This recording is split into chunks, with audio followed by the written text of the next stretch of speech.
Yes. Hi. I'm talking about sociology and basically secondary norms and primary norms. And I was talking. I did all this.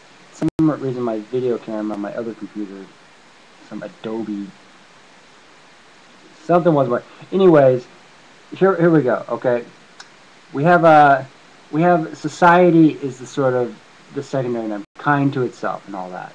You know, not left behind, because okay, so there's the secondary norm, and the secondary norm is something you cannot see.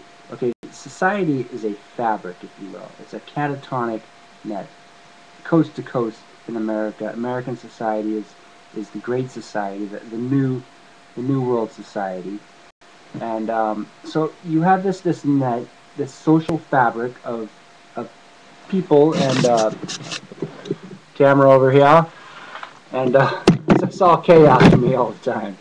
Um, okay, so you have a social fabric, if you will. I don't want to see any dark shadows in the background.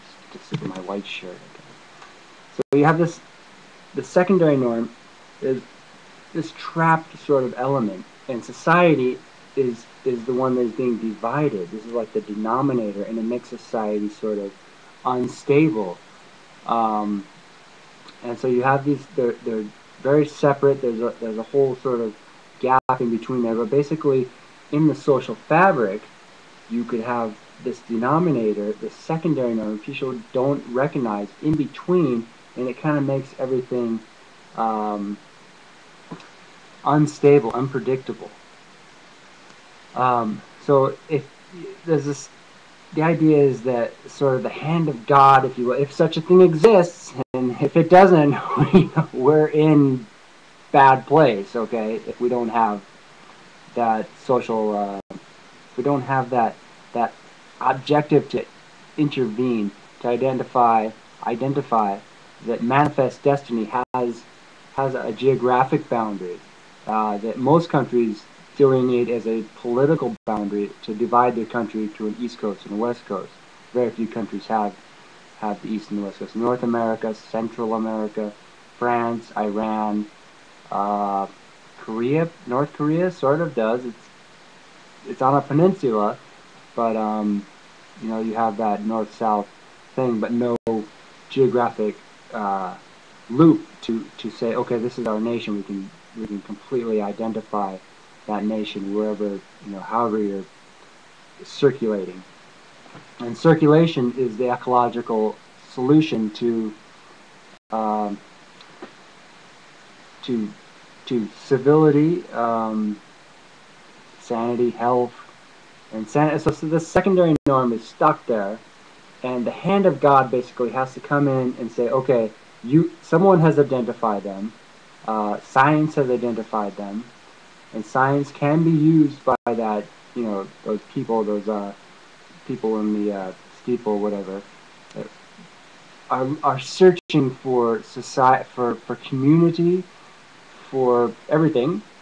Not everything, but it's very specific secondary. They're not looking for society, like, oh, come on, we'll give you whatever you want. No, we're looking for that one person who actually needs that which they want, but are afraid to say that because history, uh, geohistory, history of locations, areas, regions, they don't supply that. You have to create that. You have to manifest that. You have to manifest that, okay, we can use science, ET phone home type of thing, and just sort of just bring the spaceship in, grab the secondary norm, and, and, and magnetically sort of conspire to, to extract that which will divide the social fabric, the social, you know, going around and around and around, and and very taboo, you know, the snakes or whatever, which definitely exist. Okay, this is one of the things the secondary norm doesn't want to acknowledge, is that evil exists, because to acknowledge that is, that's sort of like, that's like the cop out slippery slope, saying, oh well, maybe I'm evil or something like that, when in reality, geography, people come in, they don't realize that there are rules under this fabric to keep it lively. You know, the fabric can't just be like dead.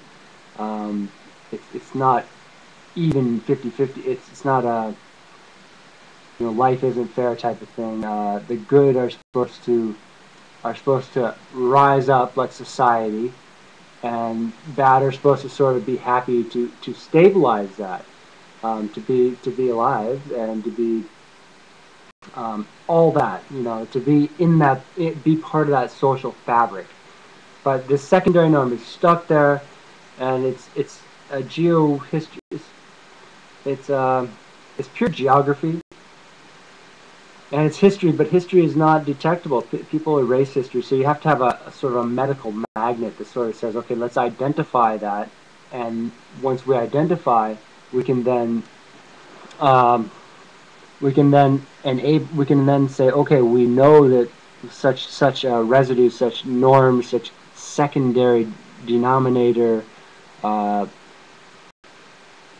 geo-normative values exist, and when we do that, we can we can we can make our world so much better by simply acknowledging the refraction of manifest destiny, manifesting faith, to have that hand of God to say, okay, let's grab that secondary norm and simply, you know, just, it's just about time, space, continuum, if you will. And the uncertainty factor is it's a neutron. I mean, if you have a neutron, it's a tiny little thing, and they're moving around really fast. You can never see them because they're like the building block. So that certainty is really a quasi cookie cutter that you can say, okay, if you get that space around there, you're getting all the potentials and the nearby, even if you're like only 95% of that scientific quantification, you can still identify those people to say, okay, that's maybe 1% of the population, to go to their ancestral region, their closest ancestral region. That is really the key of the quantification, is saying, okay, let's make the fabric stronger everywhere, and by doing